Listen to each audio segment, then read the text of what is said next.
It's time, Cougar Nation. Cougar Tracks. The best season analysis with BYU insider Mitch Harper on KSL NewsRadio and on video every day on the YouTube page for KSL Sports. Welcome into Cougar Tracks here on the KSL Sports YouTube and KSL NewsRadio, your legacy home of the Cougars. It's Friday, January 23rd, and I am your BYU insider, Mitch Harper. Happy to have you on board of the show wherever you're listening or watching the program. Appreciate you for being on board. So BYU basketball, after a long week off, is gearing up for a rivalry matchup against Utah, and it starts a stretch of games, which could be the toughest stretch of the season, and it's a perfect time to take a snapshot of where BYU stands in regards to bracketology. The top story of the day. The biggest story in the world of BYU sports right here on Cougar Tracks. We're less than 2 months away until the bracket is revealed, which is going to be Sunday, March 15th. BYU is going to be in the NCAA tournament. There's no doubt there. BYU's 16-2 overall this season. They still have an excellent resume, one of the best teams in college basketball, but I think it's a good spot in the schedule to kind of see where things stands in terms of bracketology, because you've got Utah tomorrow, tip off at 3:30 p.m. on Fox and right here on KSL NewsRadio. We'll get coverage started at noon, myself and Kyle Ireland for the Cougs and the Utes in a Big 12 clash, second rivalry matchup this season between BYU and Utah. But after that Utah game, BYU will then embark on 5 straight games of Quad 1 opportunities. And I think it's a good spot right now to, again, look at BYU's resume, see where they stand in bracketology right now, and where it could potentially be maybe, 4 weeks from now, 3 weeks from now. February 10th, you think about the 5-game stretch after Utah. You got Utah on Saturday. Then you've got Arizona on Monday night. That is going to be a spectacular game. One of the best games, I think, in college basketball this year. That could be off the charts good. Kansas on January 31st in Allen Fieldhouse at Oklahoma State. That'll be a Quad 1 opportunity. Houston on Saturday, February 7th, and then Tuesday, February 10th at Baylor. Rob Wright makes his return to Waco. So there is a great stretch of games to really elevate the profile of this team. And right now, BYU is projected to be a 3 seed for the NCAA tournament. When you look at bracketmatrix.com and all the aggregate of the bracketologists out there, the averages that BYU is projected to be in the field, they're about a 3 seed. Some of my favorite brackets and bracketologists, ESPN, Joe Lunardi, he's got BYU as a 3 seed against 14 seed North Dakota State in Portland. Also of note, 6-11 game, North Carolina versus Miami, Ohio. They're one of the undefeated teams in the country. And then BYU, of course, faced North Carolina in exhibition play in Salt Lake. That would be a pretty cool matchup in Portland. Keep in mind with BYU in the NCAA tournament, if you're wanting to follow BYU this March in the NCAA tournament, the South and the West regionals are the only options for BYU. So that would funnel into Houston or San Jose for regionals if BYU gets to the Sweet 16 and beyond. The first round venues that BYU can go to, Thursday, Saturday games, Buffalo, New York, Greenville, South Carolina, Oklahoma City, and Portland, Oregon. Portland would probably be the preferred destination out west, probably get a ton of BYU fans into the Moda Center to load it up and cheer on BYU to potentially make another run in the NCAA tournament. But Lunardi's got BYU as a 3 seed. CBS has BYU as a 4 seed. Fox has the Cougars as a 4 seed. And this is an interesting matchup. They've got 4 seed BYU versus Utah Valley, 13 seed. UVU and BYU. I'm not going to lie. I often forget BYU goes through non-conference play since they joined the Big 12, and they're not playing the in-state teams. I'm not yearning for that. UVUs, Weber's, Utah States. I don't think BYU necessarily needs it. But BYU and Utah Valley in the first round, that would be pretty fun. Blogging the Bracket, which is a bracket that I've always enjoyed over the years. They've got BYU as a 3 seed versus North Dakota State as a 14 seed. That's kind of the common matchup. And then some other notable draws in some bracketology forecast. HoopsHD.com has BYU as a 3 seed versus North Dakota State in Portland, with Kentucky versus Iowa in the 6-11.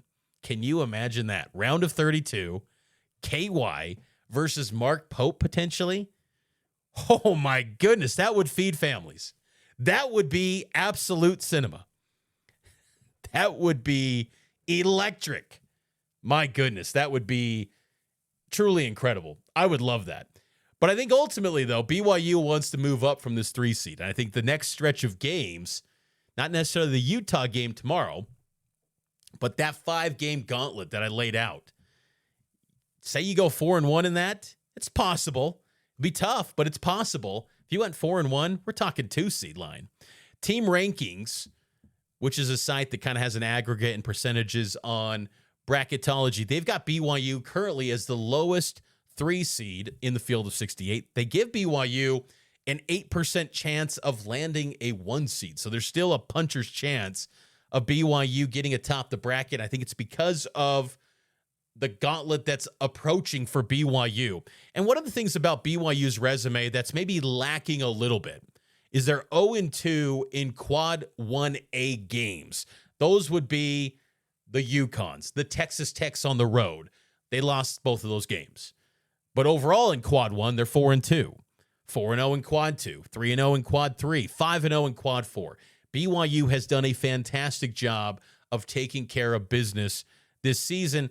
And when you look at the amount of teams that they've faced or are going to face in Big 12 play that are projected into the bracket, Arizona, Houston, Iowa State, Texas Tech, Kansas, UCF, UConn, Clemson, Villanova, Wisconsin, Miami, all projected as of now to be in the field of 68, and BYU has either faced or will face all of those teams. So BYU battle-tested this year, and it's really going to ramp up even more now. Last Saturday was the first real test, and I don't want to say it was a learning experience. I think it was, but I didn't come away from that game ready to hit a panic button. I just think it was a tough venue of Lubbock. Really good Texas Tech team who's trending up and could be one of those teams like BYU that really climbs the seed lines in the next few weeks if they continue on their hot streak. They've got a big game coming up against Houston on Saturday, which had its schedule moved a little bit due to some winter weather that's going to spread through about half the United States from Texas up to the Northeast. But that's going to be a huge game. The whole Big 12 is in action tomorrow. But we're going to start to see a lot of movement here. But this next stretch for BYU over the next 5 or 6 games really is going to tell the story of what BYU can become in terms of seed line in the bracket. BYU's highest seeds ever in the NCAA tournament, 3 seeds, 1980 and 2011, they got to that mark. If they match that, that would tie a program best. But I still believe you want to get to that 2 seed, 1 seed, because just look at the potential matchups. If you're a 1 seed, you're getting a 16 seed. If you're a 2 seed, you're getting a 15 seed, 7-10, things like that. That just the most manageable path possible. BYU can face good teams and tough teams. There's no doubt in my mind about that. And you're going to face tough teams when you get to March. And this team at the top end of the roster is as good as any trio you can face in college basketball. When you add Keba Keita too, it's an outstanding top end of the roster that can go toe-to-toe with anyone in college basketball. But still, you just want to play the odds and have those in your favor and get as high as you can on the seed line. But BYU's in a great spot right now with bracketology forecasts really ramping up day after day, because all of these conference games are really going to start to tell the story of the movers and shakers in terms of putting together the bracket. The Big 12 right now is a conference anywhere from 7 to 8 teams currently projected in the field. The top end of the Big 12 is outstanding. The middle to bottom, kind of weak. But the top end is elite this year. And I think the top is what makes the Big 12 the best league this season. You could look at other conferences and say, well, Big 10's getting 10, SEC maybe 8 or 9, they must be better. I disagree. I think the Big 12 with even 7, because of the quality of the depth at the top, that's what makes this league the toughest conference in America this year. But you got to go continue to navigate this thing, and BYU is really going to get into the thick of it starting tomorrow with Utah, and then that 5-game quad 1 gauntlet with Arizona, Kansas. My goodness, that is going to be one heck of a week coming up next week. Let's take our first break. On the other side, we'll get to some more BYU basketball talk as the Cougars get ready for the Utes tomorrow at the Marriott Center. It's Cougar Tracks, and it's powered by KSL Sports.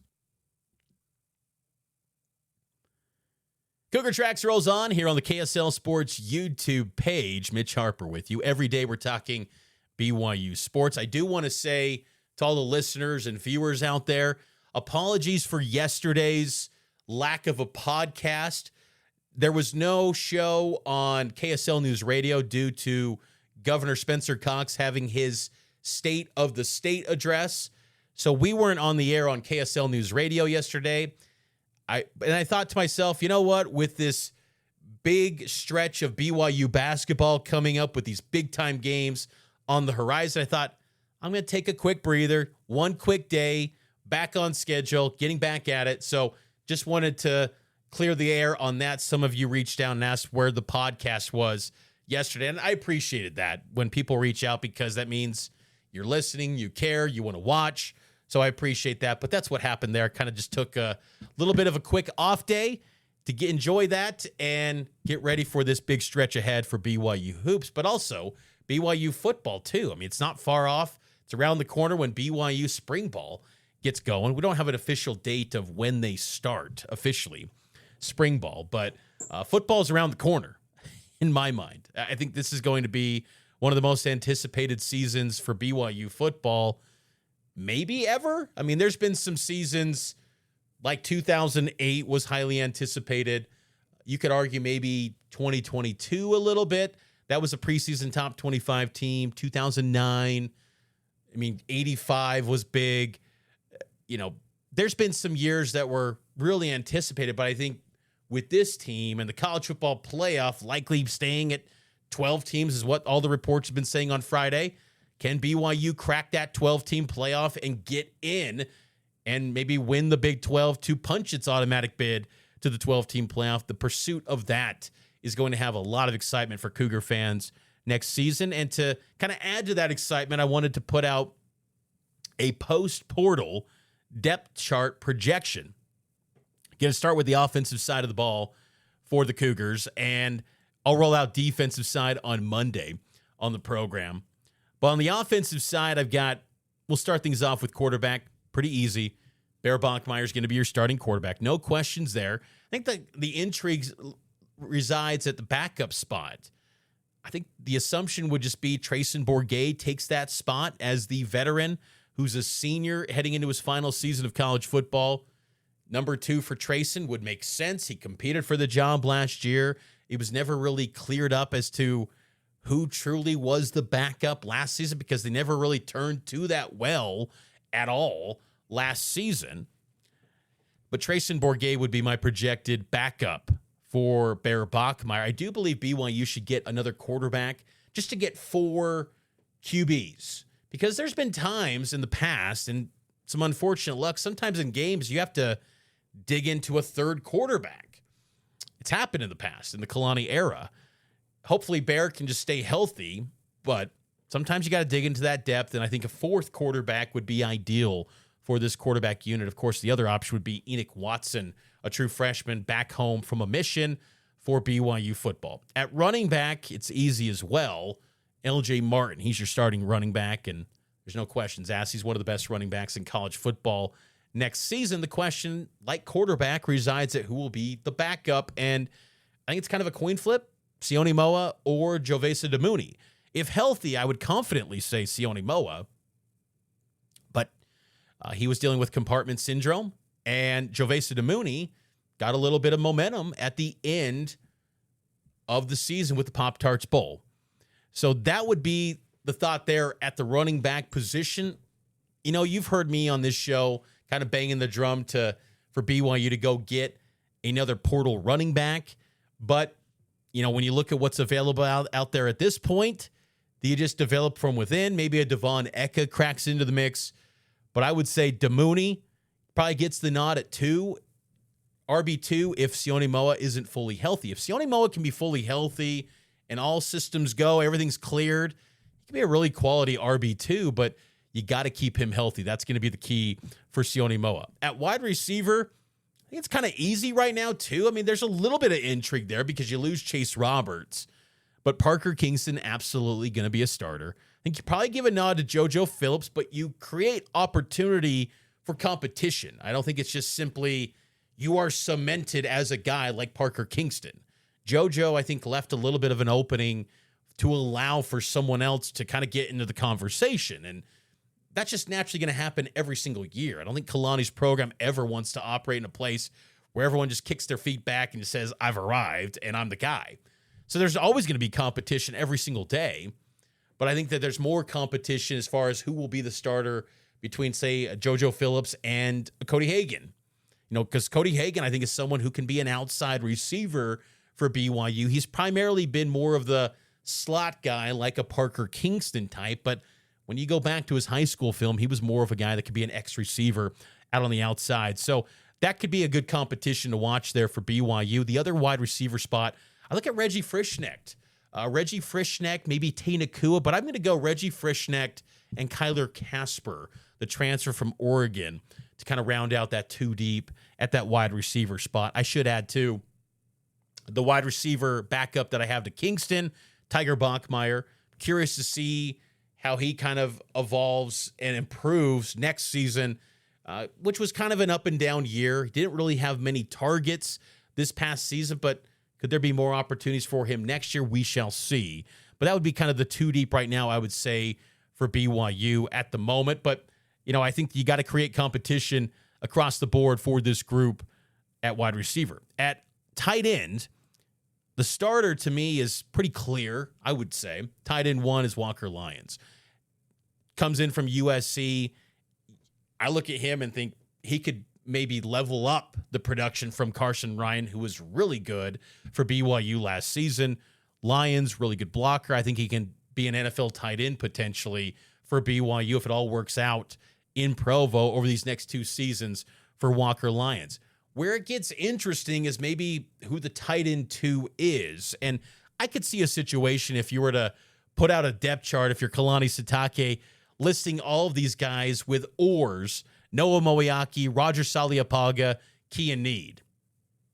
So Kean Need, played a lot this past season, but really didn't get targeted at all in the passing game. But quality blocker, can do some good things there at that spot. As far as a receiver goes, Noah Moeaki, Roger Saliapaga would probably be next in line in that group. So I think the tight end position leveled up in the portal.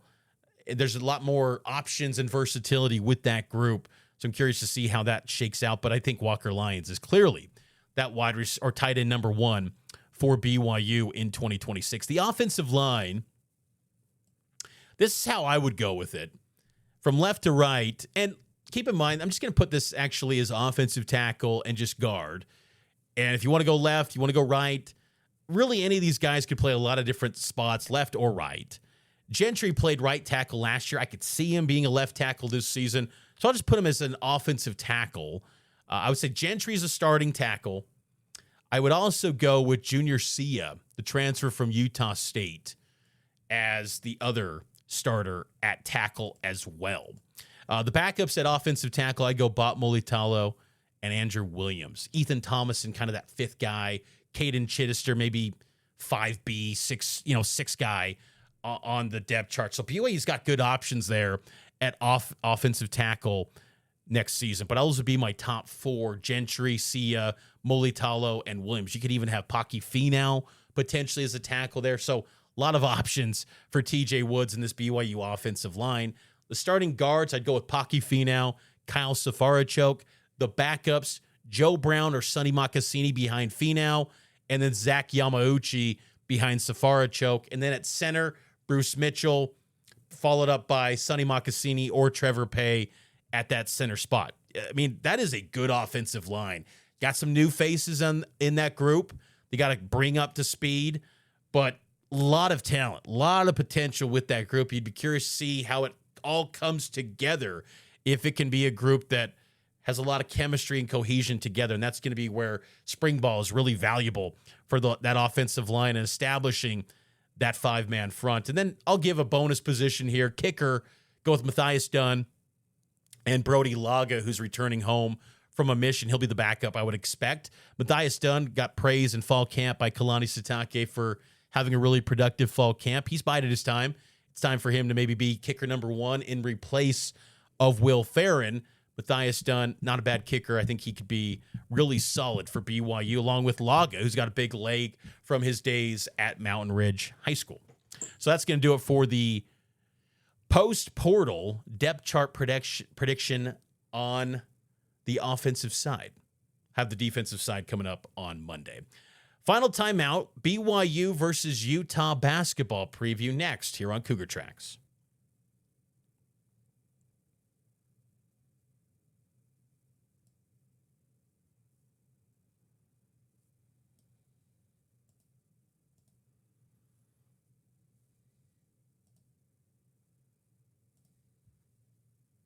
Welcome back into Cougar Tracks here on KSL News Radio and the KSL Sports YouTube page. Number 13 BYU versus rival Utah tomorrow, 3:30 p.m. tip-off on Fox and right here on KSL News Radio. Coverage begins at noon with Cougar Sports Saturday. Myself and Kyle Ireland, we will get you ready for the rivalry matchup between the Cougars and the Utes, which just happened 2 weeks ago. BYU had that win at the Huntsman Center by 5. Cougars looking to maybe have a more emphatic victory over the Utes this time around. They've won 7 of the last 10 over Utah in this series. Since the loss to BYU for Utah, they had a setback in Lubbock against Texas Tech. You would expect that. They had a nice win over TCU in Salt Lake City, and then they had a setback earlier this week against Kansas State in Manhattan, 81-78. Going into that game, K-State was 0-5 in Big 12 play. Utes couldn't get it done. They've lost 12 consecutive true road games and 10 consecutive Big 12 road games. So Utah has had a lot of struggles on the road. I think for BYU with this matchup, it really comes down to containing and slowing down Terrence Brown and Don McHenry. Terrence Brown, number 2, the Farley Dickinson transfer. He had 33 against Kansas State. He scored 25 against BYU 2 weeks ago. And McHenry, he's averaging 15 points per game in his last 3 since the BYU game. In that BYU contest, he dropped 21. So you got 2 guys in Brown and McHenry who combined for 46 the last time out against BYU. If BYU can slow them down, I think BYU can cruise to a comfortable victory here. But those guys can score it at a high clip. And McHenry, too, it's interesting. He's only got 2 turnovers in 6 Big 12 games. So he takes care of the ball. Utah's got a good backcourt with Brown and McHenry. And in conference games, Brown is number 2 in the Big 12 in percentage of shots taken. 35.4% for the Utes, behind only Darren Peterson for Kansas, who's at 38.9. By comparison, BYU's A.J. DiBonsa is 5th in the league in conference play, 29.6%. Rob Wright's at 13th, and Richie Saunders 15th in the league in percentage of shots taken. So the Utes lean heavily on Brown and McHenry, but Brown in particular, if you can contain him, that's going to bode well for BYU in this game. I think you also got to take care of the offensive glass. James Okonkwo, really good on the offensive glass for Utah. Keanu Dawes on the defensive side. It's been interesting, too. Their mid-year addition, Lucas Longarita, he played in the game against BYU at the Huntsman Center 2 weeks ago, but has not played since. And when he made his debut, I thought he was a pretty good shooter, good passer. He hasn't played since. Be curious to see if he's able to go at all. We'll see what happens there. We'll get the availability report later tonight. But what I want to see from BYU in this game, take care of business on the glass. As I noted with Okonkwo, really good on the offensive glass. Don't give Utah second and third opportunities to kind of stay around in this game. You can obviously bring up quick starts because against Utah in Salt Lake, before BYU could blink, they were down 7-0. Don't let something like that happen. Now, in the Marriott Center, the tides will turn quickly back in favor of BYU, but still, just get off to a fast start and don't give Utah the belief that they could pull this off, because I do think Utah feels like they're going to come into this game. They've gotten better, I think, since that game against BYU 2 weeks ago. Alex Jensen's kind of building something up with Utah. They're still taking some L's, but I think they're quietly getting a little bit better, so BYU's got to be ready to roll after a week off. I also want to see get A.J. DeBonsa to his spots and get him to the foul line. It's tricky to just assume you're going to get Big 12 officials to call fouls to send AJ to the foul line, but that's a big part of his game. And he only had one free throw attempt at Texas Tech. Now, I don't look at Utah having the personnel to slow AJ down, as did Texas Tech. But still, I think getting AJ to his comfort zone, those middies, and get him to the foul line, and then he's going to rack it up, and BYU can really create some cushion and separation in this game. Also want to see BYU limit the turnovers. They're averaging 13 turnovers per game in Big 12 play. So take care of the basketball.